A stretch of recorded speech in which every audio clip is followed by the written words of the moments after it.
जय हिंद दोस्तों, मैं नितेश आपका स्वागत करता हूं MNB क्लासेस पे। आज की वीडियो में हम लोग प्राचीन भारत का इतिहास पे बात करेंगे और यहां से जो भी इतिहास में आने वाले क्वेश्चन हैं, प्रीवियस ईयर के क्वेश्चन आए हुए हैं या आने की संभावना है, वो सारी क्वेश्चन पे हम लोग बात करेंगे। तो आइए देखते हैं समय न गवाते हुए। तो इसमें देखिए, पहले हम लोग समझ लेते हैं कि इतिहास किसे कहते हैं। तो इतिहास अतीत की घटित घटनाओं का विवरण ही होता है, जिसका अध्ययन इतिहास कहलाता है। और इतिहास के जनक हेरोडोटस हैं। इतिहास के जनक कौन है? हेरोडोटस। तो ये बातें आपको समझ में आई कि नहीं? यानी इतिहास उसको कहेंगे जो पिछले की घटना जो घट चुकी है, यानी अतीत की घटना अगर घट चुकी है, उन्हीं घटनाओं को जो विवरण यानी लिखा हुआ साक्ष्य मिलता है, उसी को इतिहास कहते हैं। और इतिहास के पिता किसको बोला जाता है? हेरोडोटस को। कई बार एग्जामों में पूछा गया है, याद रखिएगा। ह से इतिहास भी है और ह से हेरोडोटस भी है। तो इतिहास के पिता हेरोडोटस को कहा जाता है। ठीक है, अब इतिहास को हम लोग 3 भागों में बांट कर पढ़ते हैं, जैसे प्रागैतिहासिक काल, आद्य ऐतिहासिक काल और ऐतिहासिक काल। कई बार बच्चों को यही बात मालूम रहता है कि जो ऐतिहासिक काल होता है, इसमें 3 भाग में बटा होता है: प्राचीन भारत, मध्यकालीन भारत और आधुनिक भारत। हम लोग समझते हैं, या वो सारे बच्चे समझते हैं कि इसी को पढ़ना होता है, जबकि उससे पहले भी इतिहास है, जिसको हम लोग प्रागैतिहासिक काल बोलते हैं और आद्य ऐतिहासिक काल बोलते हैं।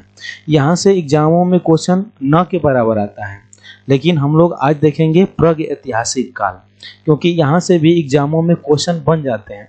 तो जो क्वेश्चन बन जाते हैं वो हमसे छूटने ना पाए, उन सारे क्वेश्चन को भी ध्यान रखा जाता है और हम लोग उन सारे क्वेश्चनों को कवर करेंगे।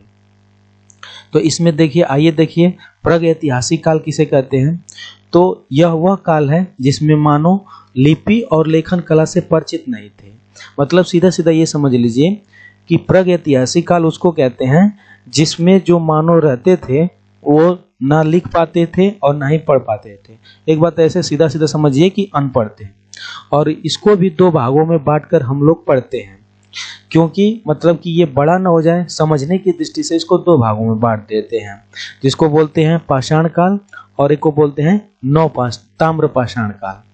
ठीक है, वैसे ही आद्य ऐतिहासिक को देखिए। तो लिपि से परिचित तो थे इस काल के लोग, लेकिन वो पढ़ी नहीं जा सकती थी। जैसे हड़प्पा सिंधु सभ्यता की लिपि थी, वो तो हम लिपि को देख लेते हैं, तो उसको हम लोग कह लेते हैं कि भावात्मक और चित्रात्मक है। यानी लिपि को तो हम देखते हैं लेकिन पढ़ नहीं पाते हैं। तो उस वाले काल को हम लोग आद्य ऐतिहासिक काल बोलते हैं। और ऐतिहासिक काल मानो किसी न किसी लिपि से परिचित रहता है, और मतलब कि वो पढ़ी भी जा सकती है और लिखी भी जा सकती है, उसे हम लोग ऐतिहासिक काल कह लेते हैं। यानी प्राचीन भारत में जो भी घटनाएं हुई हैं, उन सारे चीज़ों को हम लोग पढ़ पाते हैं, लिख पाते हैं। जैसे मध्यकालीन इतिहास है, यहाँ पे भी पढ़ पाते हैं, लिख पाते हैं। आधुनिक इतिहास है, इसको भी हम लोग पढ़ पाते हैं, लिख पाते हैं। यानी यहाँ की बातों को हम लोग पढ़ लेते हैं और लिख भी लेते हैं। तो यानी उसको हम लोग ऐतिहासिक काल की दृष्टि से, यानी ऐतिहासिक काल में उसको पढ़ते हैं। तो ये बातें उम्मीद करते हैं आपको समझ में आ चुकी होगी कि प्रागैतिहासिक काल, आद्य ऐतिहासिक काल और ऐतिहासिक काल अलग अलग होता है। ठीक है, अब हम लोग बारी बारी से बात करते हैं। जैसे प्रागैतिहासिक काल है, इसमें पाषाण काल और ताम्र काल भी है। तो इसको भी कुछ मतलब कि एग्जाम की दृष्टि से उसको अलग अलग भागों में बांट कर पढ़ते हैं। जैसे पाषाण काल को 3 भागों में बांटते हैं, उसका नाम है पूरा पाषाण काल, एक होता है मध्य पाषाण काल और एक होता है नवपाषाण काल। तो हम लोग पाषाण काल को भी 3 भागों में बांट कर पढ़ते हैं कि पढ़ने में हमको आसानी रहे और चीज़ें आसानी से समझ में आ जाए। ठीक है, और एक होता है ताम्र काल। तो आइए हम लोग पहले प्रागैतिहासिक के पाषाण काल के बारे में जानते हैं। तो यहाँ पे देखिए, मतलब इस काल के मानव किसी लिपि से परिचित नहीं थे। मतलब इस समय के मानव क्या थे? किसी लिपि से परिचित नहीं थे। और इस कालखंड की जानकारी हमें केवल अवशेषों से मिलती है, यानी कि पीछे की चीज़ों से ही मिलती है, यानी खुदाई होती है या कुछ ऐसे साक्ष्य मिलते हैं, उसी से हमको मालूम चल जाता है। और अध्ययन की दृष्टि से प्रागैतिहासिक काल को 2 खंडों में बांटा गया है, जिसको हम लोग पहले ही देख चुके हैं, पाषाण काल और ताम्र काल। अब पाषाण काल किसे कहेंगे? तो भारत में सर्वप्रथम 1863 ईस्वी में रॉबर्ट ब्रूस पुट ने पाषाणकालीन सभ्यता की खोज की थी। और भारतीय पुरातत्व के पिता किसे कहा जाता है? तो सर अलेक्जेंडर कनिंघम को कहा जाता है। यानी पाषाण काल की खोज किसने की थी? तो रॉबर्ट ब्रूस पुट ने, ये याद रखेंगे। यानी इन्हीं की खोज के बाद से हम लोग जानते हैं कि पाषाण काल भी है। और भारतीय पुरातत्व के पिता किसे कहा जाता है? तो सर अलेक्जेंडर कनिंघम को, ये भी ध्यान रखेंगे। और अध्ययन की दृष्टि से पाषाण काल को आगे 3 भागों में बांटा गया, जिसको हम लोग अभी ऊपर देखे हैं, पूरा पाषाण काल, मध्य पाषाण काल और नवपाषाण काल। तो अब हम लोग देखेंगे पूरा पाषाण काल को। तो यह इतिहास का सबसे प्राचीन समय था और इसी काल की अवधि, मतलब इस पाषाण काल की जो अवधि है 20 लाख ईसा पूर्व से 12,000 ईसा पूर्व मानी जाती है। और इस समय के मानव को आदि मानव कहा जाता है।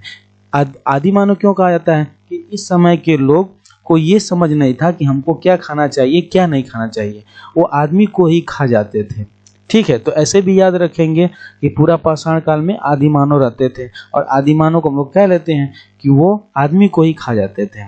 और इस काल में जो शिकारी थे उनको आखेट करके ही भोजन प्राप्त मिल पाता था। यानी अगर उनको भूख लगेगी तो उनको क्या करना पड़ेगा? शिकार करना पड़ेगा और उसके बाद ही उनको खाने के लिए मिल सकता है। और इस समय का मानव खाना बदोश था। और इस समय मानव की सबसे बड़ी उपलब्धि आग की खोज थी। यानी इसी काल में क्या हुआ? आग की खोज हुआ। ये भी याद रखेंगे। तो किस काल में हो रहा है? पूरा पाषाण काल में। ये आपसे क्वेश्चन पूछेगा कि आग की खोज किस काल में हुई थी? तो पूरा पाषाण काल में। और इस समय मानो पत्थर के बड़े बड़े औजारों का इस्तेमाल करते थे शिकार करने के लिए। जैसे यहाँ पे मान लीजिए ये पत्थर बांध लिए और बीच में रस्सी के माध्यम से इसको ऐसे मान लिया, इस पत्थर से ही जानवरों के ऊपर चोट मारते थे या नुकीला कोई पत्थर का औजार बनाते थे और इससे शिकार करते थे। तो यानी इस सभ्यता के लोग, यानी पूरा पाषाण काल के लोग क्या करते थे? पत्थरों के ही औजार से अपना काम चलाते थे और शिकार करते थे। और इस काल में मनुष्य ने सर्वप्रथम चित्रकारी करना प्रारंभ कर दिया था। और इसका साक्ष्य कहाँ से मिलता है? भीमबेटका से मिलता है।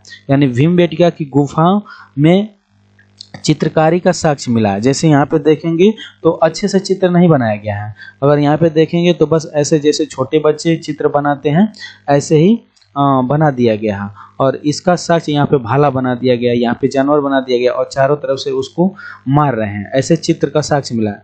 तो ऐसा हम लोग समझ लेते हैं कि इस समय के लोग शिकार करते थे और ये भी अपने मनोरंजन के लिए चित्र बनाते थे, क्योंकि इस समय तो मोबाइल थी ही नहीं हम लोग के जैसे कि वो मनोरंजन कर सकेंगे। तो इसलिए हर एक समय में कुछ न कुछ मनोरंजन का साधन हुआ करता था। तो इस समय के लोग चित्र बनाकर ही अपना मनोरंजन करते थे। तो यहाँ से भी क्वेश्चन पूछेगा कि भीमबेटका की गुफा, या आपसे ऐसे क्वेश्चन पूछेगा कि चित्र का अवशेष कहाँ से मिला है? तो आप बताएंगे भीमबेटका से मिला है। अब आगे देखते हैं मध्य पाषाण काल। तो मध्य पाषाण काल को पूरा पाषाण काल और नवपाषाण काल के बीच के संक्रमण काल को कहा जाता है। अगर इस काल की अवधि की बात करें तो 12,000 ईसा पूर्व से लेकर 10,000 ईसा पूर्व मानी जाती है। और कुछ इस काल की कुछ इम्पोर्टेंट बात करें तो इस काल के मानव ने पशुपालन करना आरंभ कर दिया था। यानी आपसे पूछा जाएगा कि पशुपालन करना मानव किस काल से शुरू किया है? तो मध्य पाषाण काल बताएंगे। और इस समय के मानव ने छोटे और नुकीले हथियारों का प्रयोग करना शुरू कर दिया था। छोटे हथियार को माइक्रोलिथ कहा जाता है। ये भी ध्यान रखेंगे कि छोटे हथियार को क्या कहा जाता है? माइक्रोलिथ कहा जाता है। और इस समय में मानव छोटे छोटे नुकीले हथियारों का प्रयोग करना शुरू कर दिए थे। अब मानव द्वारा पाला गया सबसे पहला जानवर क्या था? कुत्ता। ये बहुत ही इंपॉर्टेंट क्वेश्चन है, इसको याद रखेंगे कि मानव द्वारा पाला गया पहला जानवर कौन था? कुत्ता था। अब हम लोग बात करेंगे नवपाषाण काल पे। तो यह मध्य पाषाण काल के बाद और नवपाषाण काल के आरंभ होने की काल अवधि है, और इसकी अवधि को माने तो 10,000 ईसा पूर्व से 3,000 ईसा पूर्व मानी जाती है।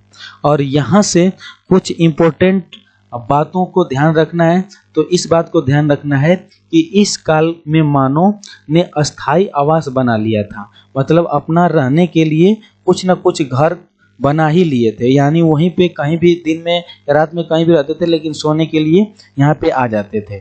और इस समय मनुष्य ने कृषि करना प्रारंभ कर दिया था, और साथ में विविध पशुपालन भी शुरू कर दिया था।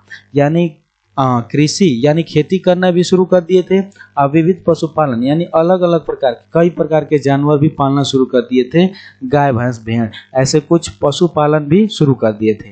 अब पहिए की खोज भी मनुष्य ने इसी काल में की है। तो ये बहुत ही इम्पोर्टेंट क्वेश्चन बनता है कि पहिए की खोज मानव ने किस काल में की है? तो नवपाषाण काल में, याद रखेंगे। अब आइए देखते हैं हम लोग ताम्रपाषाण काल के बारे में। तो नवपाषाण काल की आखिरी समय में ही ताम्रपाषाण युग की शुरुआत हो गई, और इस समय मानव में तांबे की खोज कर ली थी। यानी ताम्रपाषाण इसके नाम से ही क्लियर है, यानी इस समय तांबे की खोज हो गई, इसलिए इसको हम लोग ताम्रपाषाण कहते हैं, ताम्रपाषाण काल कहते हैं। और इस काल में मनुष्यों ने पत्थरों के साथ तांबे के उपकरण का भी प्रयोग करना शुरू कर दिए थे। यानी इस समय में, यानी आपसे पूछा जाएगा कि किस समय में मनुष्य पत्थरों के साथ तांबे का उपकरण बना के यानी औजार बना के शुरू कर दिया था, तो आप बताएंगे ताम्रपाषाण काल में। ठीक है, तो इतनी ही सारी बातें आपको ध्यान रखना है, खास तौर से जो फैक्ट लिखा गया है उनको, ना कि सन को। सन एग्जामों में ना के बराबर पूछता है। ठीक है, तो इन्हीं सारी बातों को कुछ हम लोग महत्वपूर्ण तथ्य एक नज़र में देख लेते हैं, यानी कि इन सारी टॉपिकों से क्या क्या चीज़ें याद रखना है। तो सबसे पहले मनुष्य ने कौन सा पालतू जानवर पाला? तो यानी उसको कहेंगे, यानी मनुष्य ने सबसे पहले कौन सा पालतू जानवर पाला? तो उसको बताएंगे कुत्ता। और सबसे पहले मनुष्य ने कौन सी धातु की खोज की थी? तो तांबा की। याद रखेंगे, पहला पालतू जानवर कौन था? कुत्ता, और पहला धातु कौन था? तांबा। और सबसे पहले मनुष्य ने जौ और गेहूं की खेती की है। ये भी कई बार एग्जामों में पूछा गया है कि मनुष्यों ने सबसे पहले किस फसल की खेती की है? तो जौ और गेहूं की। उसके साथ आगे मेहरगढ़ यानी बालूचिस्तान में पड़ता है। मनुष्यों ने पहली कृषि यहीं पे की थी, यानी मेहरगढ़ से ही कृषि का साक्ष्य मिलता है। और यहाँ नीचे बात करेंगे बुर्जहोम, ये कश्मीर में पड़ता है।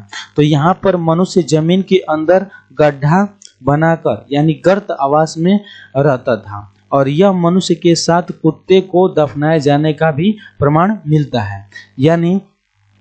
यानी ये हमको यहाँ पे ये लगता है कि मनुष्य अगर कुत्ते को पहले देखे होंगे कि ये कैसे गड्ढा बना के सोते हैं, तो वैसे ही ये भी अपना गड्ढा बना के उसी में सोने लगे। और बाद में जब खुदाई हुई तो ऐसे मालूम चला कि वहाँ पे मनुष्यों के साथ वहाँ पे कुत्ते भी दफनाने की प्रथा थी। यानी आपसे पूछेगा कि बुर्जहोम कहाँ पड़ता है? तो कश्मीर में। और यहाँ पे किसका साक्ष्य मिला है? तो यहाँ पे घरों का साक्ष्य, यानी मनुष्य की जो आवास है उसका साक्ष्य मिला है। आगे बात करेंगे कोल्डिहवा, तो ये पड़ता है उत्तर प्रदेश में, और सबसे पहले चावल के प्रमाण यहीं से मिले हैं। यानी कोल्डिहवा जो इलाहाबाद के आसपास में पड़ता है, जो उत्तर प्रदेश राज्य में स्थित है, और यहाँ से चावल के साक्ष्य मिले हैं। आगे बात करेंगे भीमबेटका में, तो ये पड़ता है मध्य प्रदेश, और भीमबेटका की गुफाओं में से ही मनुष्यों द्वारा बनाए गए शैल चित्रों का प्रमाण मिलता है। यानी चित्रकला जो मनोरंजन के लिए चित्र बना रहे थे, वो कहाँ से मिलता है? तो भीमबेटका से। और भीमबेटका कहाँ पड़ता है? मध्य प्रदेश में। उम्मीद करते हैं ये सारी बातें आपको समझ में आ चुकी होगी। अब आगे देखते हैं हम लोग प्रीवियस ईयर के क्वेश्चन के बारे में। तो प्रीवियस ईयर क्वेश्चन में पहला अगर क्वेश्चन की बात करें तो पहला क्वेश्चन है इतिहास का जनक किसे कहा जाता है, यानी इतिहास के जनक किसे कहा जाता है, हेरोडोटस को, अरस्तु को, या रॉबर्ट हुक को, या अलेक्जेंडर कनिंघम को। तो इसका राइट आंसर क्या हो जाएगा, हेरोडोटस को, यानी हाँ उसे इतिहास ऐसे क्या लेंगे और हेरोडोटस, यानी इतिहास के जनक कौन है, हेरोडोटस हैं। अगला क्वेश्चन की बात करें तो भारतीय पुरातत्व का पिता किसे कहा जाता है, यानी जो भारतीय पुरातत्व के पिता हैं वो किसको कहा जाता है, तो वो कहा जाता है अलेक्जेंडर कनिंघम को। ठीक है, तो किसको कहा जाता है, अलेक्जेंडर कनिंघम को। अगला क्वेश्चन है कनिंघम मानव द्वारा पाला गया प्रथम जानवर कौन है, यानी अगर कनिंघम मानव द्वारा पूछा जाए कि पहला कौन सा जानवर पाला गया है तो मानव द्वारा पहला पाला गया जानवर कौन था, कुत्ता था। अगले क्वेश्चन की बात करें तो अगला क्वेश्चन है किस काल को माइक्रोलिथिक कहा गया है, यानी किस काल को माइक्रोलिथिक कहा गया है, पूरा पाषाण काल को, या मध्य पाषाण काल को, या नव पाषाण काल को, या सिंधु सभ्यता को।